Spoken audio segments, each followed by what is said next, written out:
बहुत बड़े कलाकार भी है। यशपाल शर्मा जी की बात करें, वो बॉलीवुड का एक अपना स्थान रखते हैं, एक नाम है उनका। बिल्कुल, बिल्कुल। उन्होंने भी हरियाणवी सिनेमा को प्रमोट करने के लिए दादा लक्ष्मी लेके आए, और भी कई फिल्मों में उन्होंने काम किया है। ओपरी प्राइज जब सीरीज देख काफ़ी हिट हुई है, वो काफ़ी लोगों ने देखी है, काफ़ी पसंद किया है उसको। उसके बाद जब आप पब्लिक में लोगों के बीच में जाते थे या कहीं पे पब्लिक प्लेस पे जाते थे, क्या रिएक्शन मिलते थे लोगों का? क्या हरियाणा के आदमी को देख के जितना खुश वो होते हैं शायद ही कोई होता होगा, इतने राज्य हो जाए उसने देख के, और बड़े डाउन टू अर्थ इंसान है। वो स्क्रीन पे क्या प्ले कर रहे हैं। अब बॉलीवुड के पास भी तो एक न एक रीजनल लैंग्वेज वो इसलिए डाल रहे हैं क्योंकि नॉर्थ देख रहा है।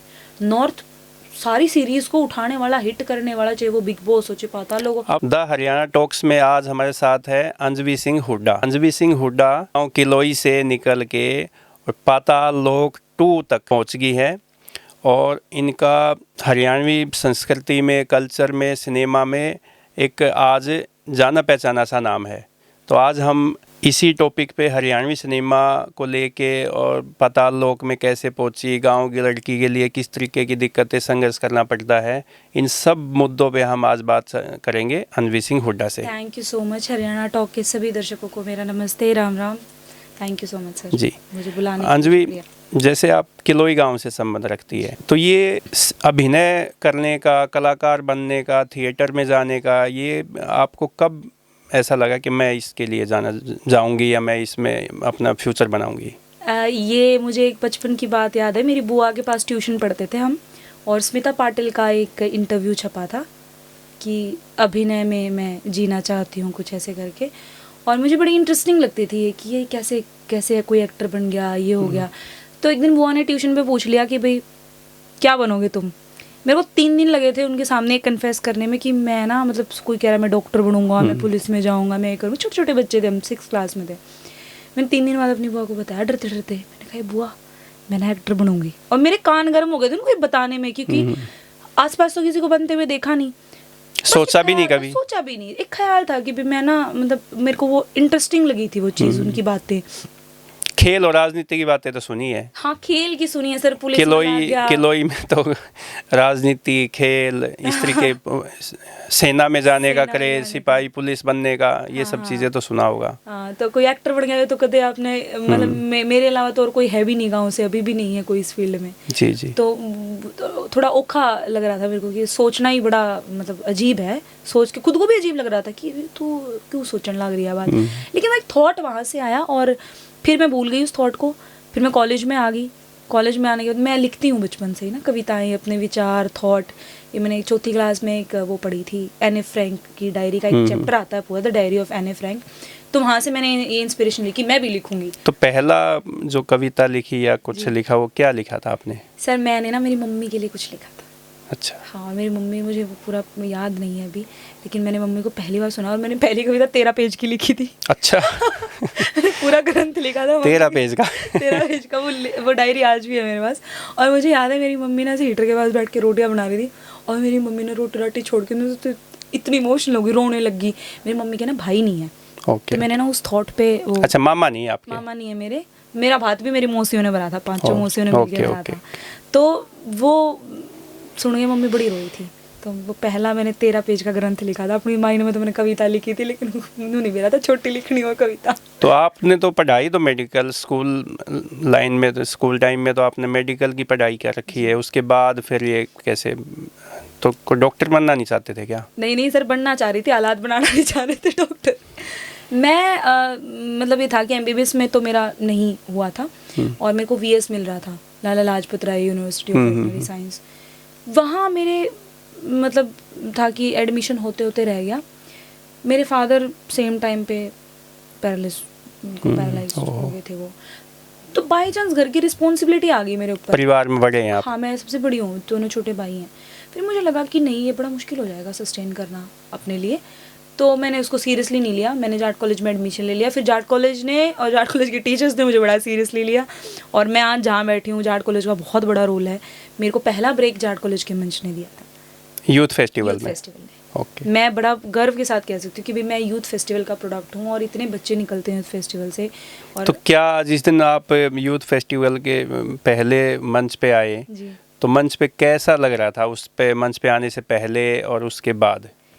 सर पहली बार जब मंच पे गई ना, तो मतलब ना आधा टाइम तो नर्वस होने में ही चला गया, पैर कांप रहे थे मेरे। अच्छा। हाँ, आज भी मैं, जो कोई कुछ भी कह ले, कोई कितना भी मंझा हुआ कलाकार क्यों ना हो, सबकी अपनी अपनी अलग वो प्रोसेस होता है, लेकिन मेरे ना आज भी ना 3-4 मिनट तो ना मंच पे पैर आज भी कांपते हैं, और वो मुझे जीवंतता महसूस कराते हैं कि भाई ये इतना नर्वस होना चाहिए कलाकार को, ये वो उस मंच की इज्जत है, ये रिस्पेक्ट है, जिस दिन वो वही चीज़ आपको सिखाती है। तो आधा टाइम तो मेरे पाँव कांपड़ में लिगड़ लिया था, और मेरे को पहली बार जब मैं मंच पे ना कील लग गई थी पैर में। हाँ, हमने कॉलेज में परफॉर्म किया था और यूथ फेस्टिवल का था, तो सेट होते हैं ये लकड़ी वकड़ी के, तो उनमें से कील मंच बनाते हैं ना वो। हाँ पूरा बनाते हैं वो, तो कील लग गई थी, और वो शुरू के 10 मिनट में लग ली थी, और फिर पूरा मैंने वो पूरा किया। तो उस एक इवेंट ने आपको कॉन्फिडेंस दिया? सर, मंच थिएटर ने ही बनाया है, थिएटर ने ही इतना कॉन्फिडेंस दिया, थिएटर से जो पर्सनालिटी। तो कितने एक्ट किए आपने उसके बाद? मैंने सर लगभग 7 से 8 बड़े नाटकों के अलग अलग शोज किए हैं, लगभग 100-150 के आसपास। सबसे बढ़िया नाटक कौन सा जिसमें लगा कि आप अब परिपक्व हो चुके हैं? नहीं सर, ये तो मैं नहीं, ये इसका जवाब नहीं दूंगी मैं, मुझे सारे नाटक अच्छे लगते हैं।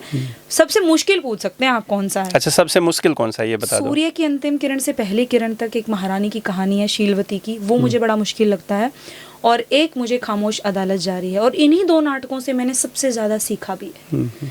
इन्हीं 2 नाटकों ने, मतलब मुझे कराने वाले थे, सिखाने वाले सबसे पहले टीचर सोनू रोंझिया थे, और उन्होंने मुझे कहा था कि अगर कोई एक्ट्रेस खामोश कर ले तो ये समझ लो कि पूरी आपकी एक्टिंग की ट्रेनिंग होगी, पूरी डिग्री है ये नाटक अपने आप में। जी। और वो साबित हुआ बाद में जाके, तो इनसे मैंने सबसे ज़्यादा सीखा है। एक हरियाणवी वेब सीरीज आई थी, कुलदीप कुणाल और जगबीर राठी जी ने मिलके बनाई थी, कैंप बनवास। तो उसमें आपका हमने देखा काम, किरदार देखा, एक गांव की भोली भाली सी लड़की जो कभी किसी से बात नहीं करती, चुपचाप रहती है। तो वो कैसे, उस कैंप बनवास में काम करने का मौका कैसे मिला, और उससे आपने क्या सीखा? मौका ऐसे मिला कि मैंने जिनके साथ थिएटर शुरू किया था कॉलेज में, पहली बार थिएटर कराने सत्येंद्र शेरावत हैं, वो आए थे कराने, और वो कुलदीप कुणाल जी का लिखा हुआ नाटक था मुक्ता, जो मैंने पहली बार किया था।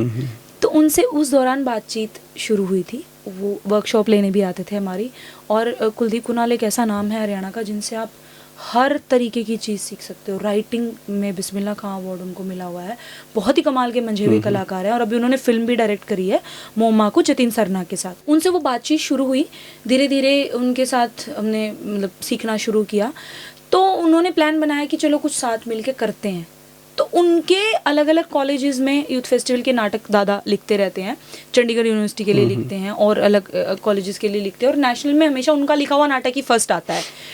तो उनसे उन्होंने बच्चे निकाले अलग अलग, और उन बच्चों के साथ मिलके एक टीम बनाई, और राठी सर ने हिम्मत दिखाई, जगबीर राठी सर ने, कि चलो भाई कुछ पहली बार हरियाणा के लिए प्रोड्यूस करते हैं, क्योंकि हरियाणा में उस तरह की रिकवरी नहीं होती है किसी भी काम की।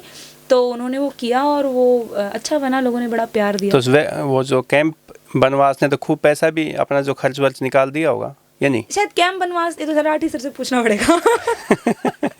उसके बाद उन्होंने 2 फिल्में और प्रोड्यूस करी है। तो आप लोगों को उसमें मेहनताना मिला? हमारा मेहनताना उसमें यही था कि हमें सीखने को बहुत कुछ मिला। ओके। ये मतलब ये था कि भाई आप लोगों ने एक दिखाया कि हम कर सकते हैं, हाँ, अच्छा कर सकते हैं। वो प्रयास था सर हरियाणा का, वो हरियाणा की पहली कोशिश थी, और हम स्टूडेंट थे, हमारे को इसने लार्ज स्केल पे सीखने को मिला, ये बड़ी बात थी हमारे लिए। मेहनताना तो हमने मेहनताना शब्द भी बहुत बाद में सीखा है, तो उसके बाद सीखा हमने मेहनताना भी होता है। एक स्टेज ऐप है जो हरियाणवी कल्चर को, सिनेमा को प्रमोट करने में काफ़ी बड़ा योगदान है। उसमें एक वेब सीरीज़ आई थी ओपरी पराई, जिसमें ये भूत बात एक दूसरे के आ जाते हैं, अंधविश्वास कहो या जो भी कुछ कहो, लेकिन वो ओपरी हवा का जो बात है वो आ जाती है। उसमें आपने एक्ट जो किया वो कमाल का है, उसके बारे में बताओ, कैसे आप उसके लिए एग्री हुए, और वो एक्सप्रेशन वो कैसे आए, वो हवा, ओपरी हवा आने की? सर बचपन में पीर बाबा की मज़ार के पास घर है मेरा, और बचपन में बड़ा देखा है मैंने, न्याज व्याज लगाते हैं वहाँ पे, और चौकी आती देखी है मैंने वहाँ पे, लोगों में असल में देखी है, जगराता करते हैं जोत लगा के, और वो जगह कह लो, चौकी कह लो, कुछ भी कह लो आप। दुनिया है, दुनिया में जितनी तरह की बात है उतनी तरह की ऊर्जाएं भी हैं, नेगेटिव भी हैं, पॉजिटिव भी हैं। वहाँ मैंने देखा है, और वो उसने ना एक बड़ी गहरी छाप छोड़ी हुई थी मेरे सबकॉन्शियस माइंड पे, और कहीं ना कहीं मुझे इस फील्ड में आना था, और वो छाप ओपरी पराई में निकली, और मैंने पूरा उसको पोर्ट्रे किया हुआ। फिर कुछ आपने सुना होगा गाँव में, फलानी चाची में भूत आ गए, भूतनी आ गई, इसमें आ गई, तो मैं देख के आया करती उसने की, क्योंकि सब में न्यारे भूत आया लेकिन करते वो हैं। पता नहीं सच्ची में भी ऐसे भूत आते हैं, हवा आती है, वो उनमें ताकत तो बहुत आ जाती है उस टाइम पे। वो कैसे होता है, मैंने भी गाँव में देख रखे हैं ऐसे केस कि वो एकदम से जो आएगा पकड़ेगा उनको फेंक देंगे, उठा के फेंक देंगे, लाते मारने शुरू कर दे। तो है क्या वो सिस्टम, वो कैसे आपने वो रिएक्ट भूत किया? पुराण का क्रैश कोर्स कर रहा क्या है मुझे ये नहीं पता उसके पीछे प्रॉपर सच क्या है, लेकिन मुझे एक चीज़ तो लगती है कि कहीं ना कहीं लेडीज में ज़्यादा भूत आते देखे हैं मैंने, तो मुझे लगता है कहीं ना कहीं वो मानसिक दबाव है, वो कहीं ना कहीं सप्रेशन है, जो उस तरीके से उतने रौद्र रूप से उनका निकल के आ रहा है। तो जो महिलाएं जो गांव में या कहीं पे भी जो हरासमेंट की शिकार हो जाती है, मोस्टली है ना, हम देखते हैं उनमें ज़्यादा इस तरीके की चीज़ें देखने को मिलती है। सर मैंने मेरी मम्मी तो सुनी है, बिन्नू क्या करते नेकी वाली कुई का पता नहीं 2 गड़ तो पानी लाया करती, सिर पे 3 टोकनी, 4 बजे उठना, घर का काम सारा कितना करें। वो कहीं ना कहीं वो दबाव था, वो प्रेशर था, जो एक आधी फिर सोचा करती भी मैं इससे बचूं क्यों कर। तो ओपरी पराई जब सीरीज देख काफ़ी हिट हुई है, वो काफ़ी लोगों ने देखी है, काफ़ी पसंद किया है उसको। उसके बाद जब आप पब्लिक में लोगों के बीच में जाते थे या कहीं पे पब्लिक प्लेस पे जाते थे, तो क्या रिएक्शन मिलते थे लोगों का? क्या पब्लिक प्लेस पे तो मैं पाछे गई हूँ। मैं जहाँ शूट करती थी ना, तो हम किसी के घर में शूट कर रहे थे, तो उन्होंने ना अपने बाथरूम के लॉक लगा दिया, बोले जी इसने बाथरूम में ना पड़ंदा वहाँ। अच्छा, जिस पीजी में रहते थे या जहाँ फ्लैट पे? नहीं जी, जहाँ पे हम लोग शूट कर रहे थे। अच्छा, शूट कर रहे थे, ओके ओके। उस लेडी को लगता था कि यार हमारे बाथरूम में जाएगी तो मारा आ जाएंगे भूत, क्योंकि इसमें सच में भूत है। अच्छा, उनको रियलिटी में ऐसे दिख रहा था कि इसमें आते होंगे ऐसे? कोई गांव की औरत मेरे पास नहीं आई पूरे शूट के दौरान, मतलब ऐसा होता था राजा महाराजा निकल रहे हैं। तो कौन से गांव में शूट किया? ये काफी बैकग्राउंड भी अच्छी है। तो हमने दिल्ली के पास शूट किया, दिल्ली के पास जी, मैं भूल गई गाँव का नाम, तो दिल्ली के पास गाँव में विजेता दहिया जो डायरेक्टर हैं इसके, उन्होंने दिल्ली के पास शूट किया था। पर अच्छा, मतलब एक अच्छा प्रोसेस था इसको शूट करना, अलग प्रोसेस था। भरे जाडे में खाड़ में बोले जी आज ट्यूबवेल के नीचे सीन है आपका। हाँ, वो बड़ा जनवरी में बहुत ही खतरनाक सा सीन है। कोई एक लड़की गई, वो खेत में अकेली चली गई और वो ट्यूबवेल के नीचे नहा रही है। फिर वो पता नहीं क्या, मैंने भी देखी है वो। हाँ, आपने देखी है? चलो थैंक यू। और जैसे आपने पता लोग 1 देखी है? जी देखी। कब देखी? जब रिलीज हुई थी पिछले साल तभी देखी थी, उसके बाद भी मैंने एक बार देखी, 2 आने से कुछ दिन पहले। तो उसमें तो बहुत वल्गर डायलॉग है, वो सब चीज़ें हैं, तो फिर उसके बावजूद आपने पता लोग 2 के लिए हाँ कर दिया, काम किया उसमें। देखो सर, हमारा काम है, कलाकार ना अच्छा और बुरा दोनों चीज़ें दिखाता है। कहीं ना कहीं समाज सिनेमा से ले रहा है और सिनेमा समाज से ले रहा है, ये गिव एंड टेक चल रहा है। और रही बात गालियों की, तो पहला तो मेन सवाल तो जी आप जो राइटर हैं उनसे करो। दूसरी बात मुझे लगता है कि गालियाँ कहीं ना कहीं, मैं यूँ नहीं कह रही भी गाली दो, बहुत गलत बात है, नहीं देनी चाहिए गाली। और आप अगर इस तरह से अपने ज़बान पे नियंत्रण रख सकते हो, तो इतने सभ्य हो आप, तो मत दो, ये आपकी पर्सनल चॉइस है। लेकिन गालियाँ कहीं ना कहीं उसमें जहाँ पे भी दी गई है ना, वो एक एक्सप्रेशन है सर। हमारे थिएटर में भी, आप सिनेमा में भी कह लो, बहुत सारी चीज़ें सीखी जाती है, उसमें से अच्छा बुरा आपको क्या रखना है तो आपके ऊपर है। गालियाँ वो एक्सप्रेशन है जो हाथीराम चौधरी अपनी फ्रस्ट्रेशन में देने लगा रहा है, उसकी फ्रस्ट्रेशन हो रही है कितना। लेकिन मुझे लगता है कि जो यूथ ना ये इस तरीके की चीज़ें ना देखना चाहता है, इसलिए जो सिनेमा में फिल्में भी ऐसी ही तो बन रही है ना, तभी तो दिखाने लगे रहे हैं। और ये सिनेमा वाले तो सच ही दिखा रहे हैं, चलो मान लिया आधा दिखावा है, लेकिन उसने जो रिसीव करने लग रहा है, आप मेरे सामने बैठ के क्या कह रहे हो, आपने तो कह दिया, लेकिन जिम्मेदारी तो मेरी है ना कि मैं मेरा रिसीविंग एंड उसमें से क्या रिसीव कर रहा है। मैंने जो लेना है मैं वो लूँगी, जो मेरे को लग रहा है नहीं ये बात तो मुझे ठीक नहीं लग रही, मेरा अपना विजन उसमें क्या है तो मैं उसको हटा दूंगी। तो इस फिल्म में आपका कितना काम है, क्या किस रोल में है आप? ऐसे एक छोटा सा ही कैरेक्टर है, फीमेल कांस्टेबल का है, और जयदीप पहलावत के साथ ही है। तो मेरे लिए तो सबसे खुशी की बात ये थी कि जयदीप मेरे सीनियर हैं कॉलेज से, और हम उनको देखते आए हैं। मतलब कॉलेज टाइम में एक बार वो आ गए थे, यूथ फेस्टिवल का नाटक चल रहा था, सूर्य की अंतिम किरण से पहली किरण तक, और वो आ गए थे, और मैं ना बेबी स्टेप्स ले रही थी, तो उन्होंने छड़ी ले आए थे, उन्होंने मार दिया था मेरे छड़ी। अच्छा। छोरी बेबी स्टेप्स ले होगी, मैं बड़ी डर गई थी। तो पर्सनालिटी उनकी इतनी स्ट्रांग है, तो हमें ना वो एक हरियाणा का पीक क्या है सर, मैं कलाकार हूँ, मेरे लिए क्या पीक है, रणदीप हुड्डा, जयदीप पहलावत, इनके जैसा बनना, यशपाल शर्मा सर जो कितना ग्राउंड लेवल पे आके काम कर रहे हैं। तो उनको देख के हमने सीखा है।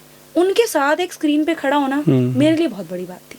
और मेरे साथ 3-4 कलाकार और हैं हरियाणा के। सुदेश बेनीवाल है, हिसार से हैं जी, बहुत अच्छा काम करती हैं, बड़ी प्यारी लेडी हैं। जेडी बल्लू हैं, इतने मंझे हुए एक्टर हैं। कृष्ण नाटक हैं, थिएटर के भी इतने बढ़िया कलाकार हैं। सिनेमा में भी NH10 में भी थे वो, अनुष्का शर्मा वाली जो आई थी उसमें भी थे वो, अभी भी उन्होंने किया है काम। और मनोज क्रिएटिव हैं। तो हरियाणा के 5 लोगों का इतनी बड़ी एक हिट चीज़ के साथ नाम जुड़ना, दर्शक के तौर पे देखी थी पहली, आज मैं उसका हिस्सा हूँ, मैं उस तौर पे उस चीज़ को देख रही हूँ।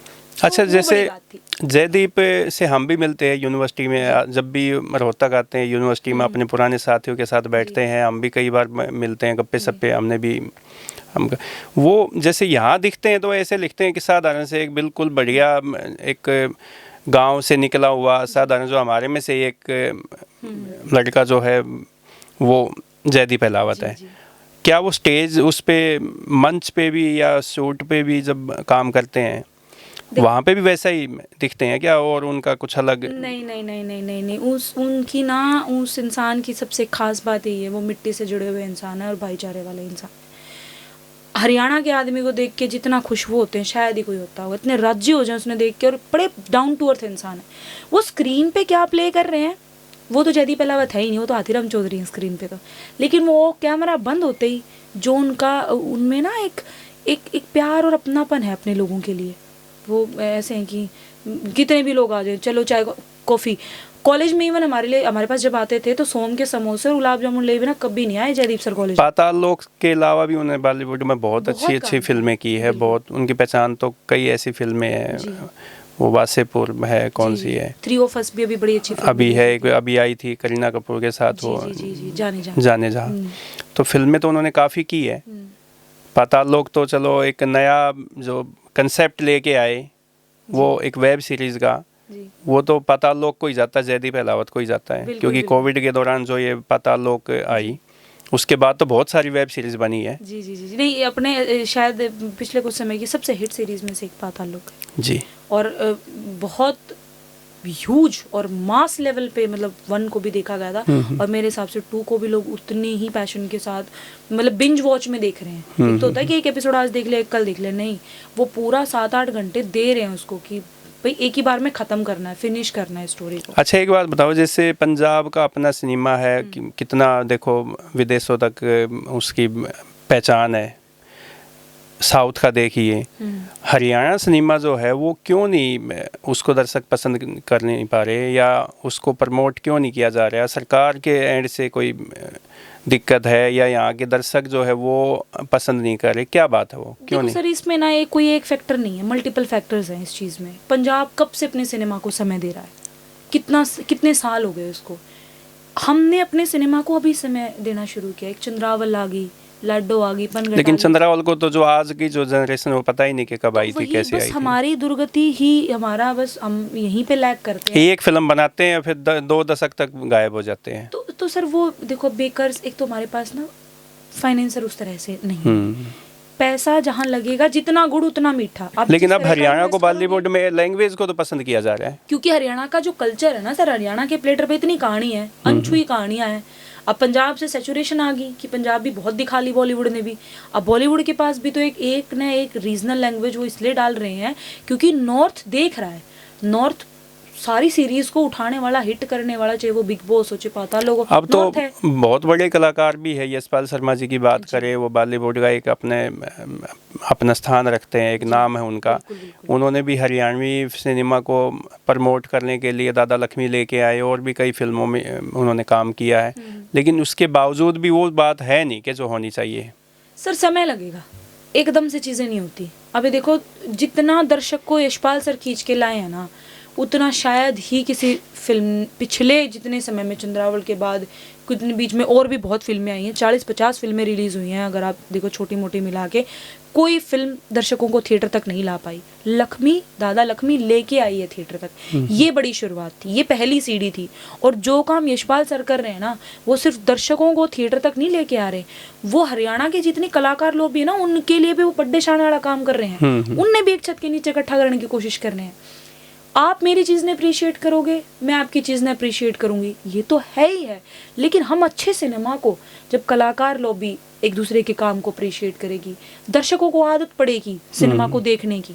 ये जो चीज़ मैंने रील में फ्री में दिखने लग रही है, मैं उस खातर, चौपाल ऐप है हरियाणा में, 49 रुपये का सब्सक्रिप्शन है, इतना अच्छा सिनेमा है उसके ऊपर, इतनी सारी चीज़ें आप देख सकते हो। मैं उसके खातर अगर 49 भी नहीं स्पेंड कर पा रहा, और अच्छी स्पेंडिंग कैपेसिटी है हरियाणा के दर्शकों। लेकिन ये जो है ये तो उन पे साउथ की फिल्मों पे भी लागू होती है। अभी वो आई है, नहीं सर, पहले साउथ अपने सिनेमा को तो बाहुबली आया, अब ये पुष्पा 2 आप देखिए कितना पैसा कमाया उसने। सर पैसा कमाया, लेकिन देखो साउथ के सिनेमा में और हमारे साउथ के दर्शकों में हमारे में ये फ़र्क है। साउथ अपने कलाकारों को और अपनी फिल्मों को लेकिन मंदिर तक है उनके, पूजते हैं वो लोग। साउथ की फिल्मों को हरियाणा में देखते हैं आप। हाँ, ये देखते देखो हैं। सर वो देखो, वो क्वालिटी वैसी देनी पड़ेगी आपको। ये ऐसा नहीं है कि सिर्फ दर्शक का ही दोष है, ये दर्शक नहीं देख रहा। आप दर्शक को अच्छा परोसोगे, दर्शक अच्छा खाने आएगा। क्वालिटी वैसी देनी पड़ेगी। अच्छा, एक बात और भी है कि जैसे ना हरियाणा से लड़कियां जो है ना सिनेमा में नहीं आ पा रही, बहुत गिनी चुनी है। जी आप जैसे मेघना मलिक को देखिए, जी जी जी या और इक्का दुक्का ही है। जी।